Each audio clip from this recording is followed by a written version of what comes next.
Yeah, just practice 4. Was kind of curious how they're going to respond today with the cold weather. Just kind of getting in that lull of just showing up early mornings and working, and to see if they're going to bring that energy. And they had great energy today. Very competitive practice. I like how these practices are going. We're putting more situational football in. I've talked to you, Drew, about what we're trying to get out of it. We got to be smarter football players, and I've always said we never question our fight. But we got to be more situationally aware, and we're starting to be highly competitive, all right, and understanding where the downs and distances. We're playing a lot of just scrimmage-like situations without tackling, or just kind of moving the ball, and it's fun to see the energy of it all, and it's going back and forth. Offensively and defensively, they're both having their moments throughout the course of practice, and I like how they're responding and picking up their level of play to overcome the adversity that they had before. And that's what you ask for as a coach, is if they're going to respond and show back up and do better on the next drive or the next play. But we're getting a ton of reps. I think every single person in our program is repping right now, and they're getting a lot of quality reps. And it starts from the beginning of practice through our run-throughs all the way to the situational ball at the end of practice. And overall, like, we've got one more practice left before spring break, hitting our 5th practice, and I've challenged them to bring it again on Thursday, and then we'll enjoy a spring break and kind of get some sleep, get some rest, get our legs back underneath us, and then we'll finish out the rest of spring ball with 9 solid practices after that point. So, really from there, I like the direction of this team. And today you got Coach Buckner. He's going to be speaking today to y'all, and that's correct, right? You got Buck in there. So Buckner. Just happy that he's here, man. He's known about Coach Buckner for a long time. Has had a great influence on a lot of men in this profession, and been a lot of different places. And he's a great man, a great recruiter, a great coach, a great teacher. I just have enjoyed the presence that he's already had in this room, and just in this program in general. So I think you guys are going to enjoy talking with Coach Buck later. You got JB speaking today, which he's probably been here longer than anybody. I feel like he was here a year before I even got here, and JB's having a great, spring. He's been having some, productive seasons for us, and I think he's got that look in his eye that he knows that this is his last run at it, so he's trying to maximize everything that he's doing, and just really pleased with where JB's at right now, and looking forward to him having a really big year for us, because it's well-deserved, because he shows up every day and he puts the work in, and looking forward to JB. Hopefully that success translates from all the hard work that he's had to the field this year. We also got Toe speaking around Tavius Groves, stunning man. You can ask him about his rap career as well. He put out a new album that's pretty solid, as you guys will, if you want to get on his Spotify, you can ask him about that. But Toe's awesome. I'm saying he's healthy. Last year he had that unfortunate foot fracture, and just to see him out there running around competing actually at a full speed. Last year, he played a lot at the end of the year, but he still was kind of hesitant on some routes, just because of the foot. And he's healthy out there, and he's making some plays, so it's fun to watch him out there going around. And the thing about Toe is his leadership is at an all-time high. He came in, took on a leadership role, in a new program, and everybody embraced him, and they looked to him for advice, and just to kind of spark the team, because he's always a very optimistic kid, always got a smile on his face. So you'll enjoy talking to him. And then we got Tweeter. Tweeter is really the staple of this program. He's why we kind of built it around. He's a blue-collar kid. He shows up every day. He does all the dirty work. He's going to fight, scratch, claw. He's going to do whatever you want to. And he's very selfless. I always laugh at him, because when we call plays, if it's a sacrificial route, he wants to be the one that runs the guy out so one of the other guys can catch the ball. And never really had a receiver do that. But, I just appreciate how Tweeter's brought this to the game, and to our program. So I think you'll enjoy talking to those guys today. So questions, anything else? Receiver, it seems like it's at least one of the deepest positions on this roster. You have so many guys, the guys we're speaking to, other guys, Marcel Barbie, who's been here. You've got new guys, DeMarcus Gregory, Wade L. Jones coming back from the year. Would you agree that's one of the deepest positions, and how important is it going to be for this offense? Yeah, I think it's a very deep position. Just trying to get a media schedule for these guys. Who do you put out there first, And we just try to mix and match it, Tweeter's been here forever, and and JB has too, and then Toe's been coming along, so we have some outside receivers and inside receivers speaking to y'all. Yeah, and it's a very deep group, and I think you have to do that. I've always tried to play around 10 receivers a game, and I think we've got 12 guys that actually played in games before for us, so it's, and that's, I guess, including DeMarcus Gregory, but like you got Dennis Robinson in the mix too. You forget about him, but it is there's depth across the board, and I think that the competition in that room has increased.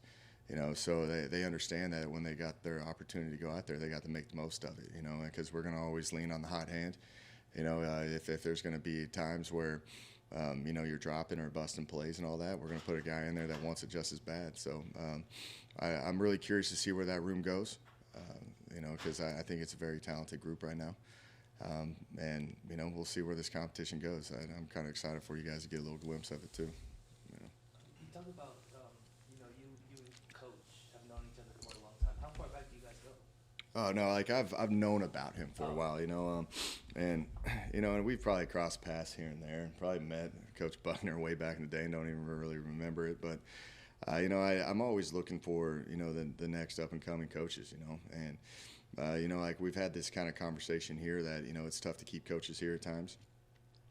Just based off of salaries and just the opportunities at the higher levels and how much they pay, and I've got a database of a lot of guys that I got to keep ready, and when Peeler left, Buckner was my first call. He was the guy that I wanted, and I was fortunate that it all worked out.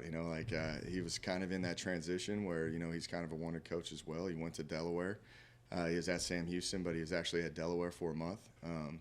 Went with their offensive coordinator up there, and as like the recruiting coordinator, and and receivers coach, and has a lot of different titles of what he's doing. So, the thing that got him here is that his fiance is a nurse in New Braunfels. So that was a big negotiation piece to get him here. But I just known about him for a long time, and heard nothing but great things. A lot of my mutual friends, at University of Houston, that I worked with at West Virginia. They knew Coach Buckner, and I'm just fortunate that worked out, and he's already made a lasting impact for our kids right now. With two different types of receiver coach, inside and outside receiver. Obviously, that's something you did with Jacob Peeler and Abraham last year. What's the real difference? Obviously they run different routes and everything, but as far as the coaching approaches, is there a real difference in how they coach them up outside, inside? No, and and Coach Buckner coaches them all, and that's the thing. Like you have to kind of compartmentalize it because there's so many of them, and if you have all these guys that we currently have and you only have one coach, you're not going to have the attention to detail on one side of the field or the other. So we've always had two coaches working both sides of the field, and when you go outside receivers and inside receivers, now the focus is getting the guys lined up, making sure you have to watch them to see, if they're gassed, if they need to take a break, if they're tapping out, then you have guys that have eyes on the outside receivers and they're working the substitutions, and then you have guys on the inside receivers working the substitutions because there's just so many of them. And and like what I've said to y'all before, I just want everybody to kind of learn all the positions, and then coach them all. And Coach Buckner's coached all receivers.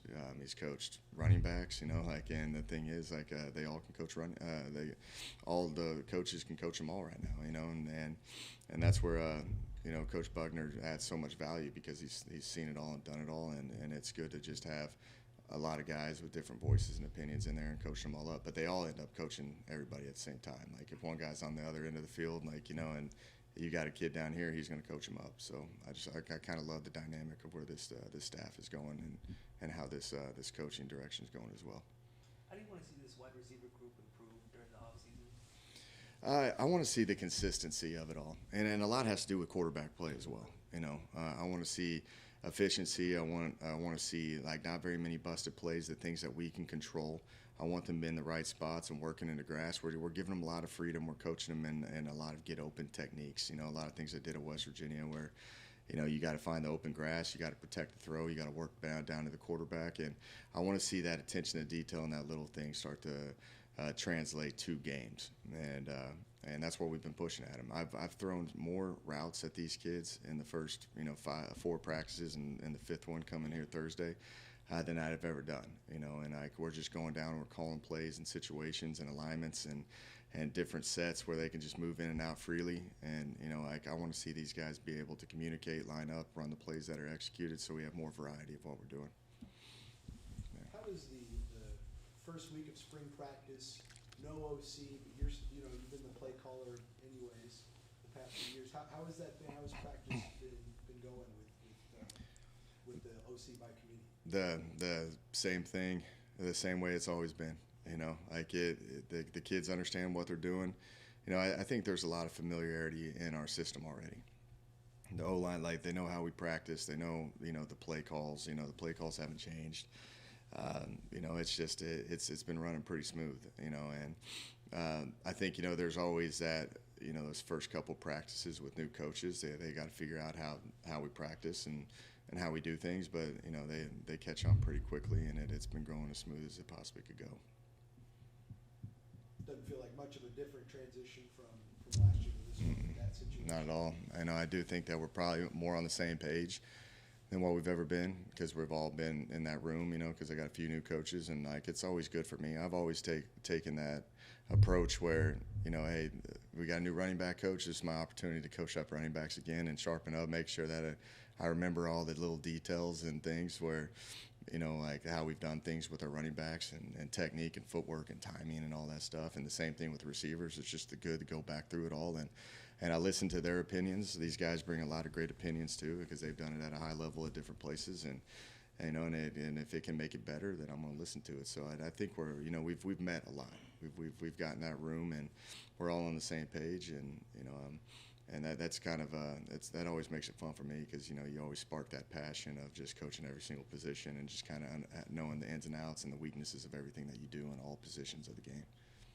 The quarterback situation, obviously we're going to be asking about this a lot, with a lot of quarterbacks in there. How's it going? How's Lane Hatcher looking? How's Brady McBride looking? Just a quick overview. Yeah, I think they're all working really well. I think they're, I'm really pleased with the direction that they're going. I think the competition has brought the best out of everyone right now. It's a little bit, kind of frustrating at times with these kids, because it's one day one's going to get more reps just because of how many we got, and like Saturday Lane ended up having more reps. Today Brady had more reps, and on Thursday Ty will end up having more reps. I just have to tell them to be patient. Your reps are going to come. Just be mentally locked in, and I think they've all had their ups and downs, and I think they've all learned from it, and I see the improvements the next day. I thought, Lane had a really good Saturday. Brady didn't have the best Saturday. Brady had a really good day today. It's Ty will have his moment on Thursday to see where he goes. But it's a healthy competition. It's a lot of calculated, a lot of time trying to figure out how we rep all these guys and make sure that they're getting the looks needed to succeed. And I think we've done a good job of that so far. I want to get through this Thursday practice, get to spring break, kind of reassess where we're at. And then really start hooking up the situations and putting it more competitive and see how they're kind of turn the heat up a little bit on them and see how they're going to compete. So, but it's all going good. I really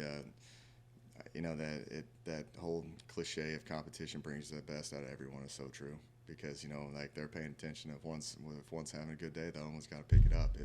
If you got an O-line that's not protecting very well, if you get the luck of the draw with the number 2 O-line or number 3 O-line, you better find a way to get the ball out of your hand and move it. And if you're with a bunch of receivers that don't know what they're doing, you better make sure you communicate and get them on the same page too. So it's fun watching the trust of where they're at, and the communication's increasing. The attention to detail is getting there. So pleased with the quarterback competition right now.